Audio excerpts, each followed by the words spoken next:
National Day, here are some ways to show your love for Singapore in your writing. At the start of the parade, anticipation and excitement filled the air. The padang was painted red and white. The roaring cheers reverberated through the air as the performers made their entrance, reciprocating the audience's enthusiasm. The performers strided in with poise and panache, donning colourful outfits. During the parade, the fighter jet's pilots navigated their vehicles with great expertise. It certainly was no easy feat. They weaved in and out, forming gorgeous patterns. The air at the padang was electrifying. The fireworks display marked the climax of the performance. Colourful streams of lights lit up the dark sky in various patterns. What a sight to behold! The crowd went silent before erupting in a series of oohs and ahs. As the audience took in the spectacle, their hearts resounded with pride.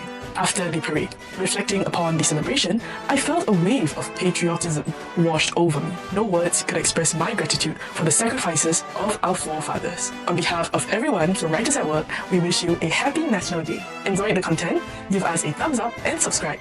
Don't forget to connect with us on Facebook, YouTube and Instagram to join the Writers at Work family. Thank you!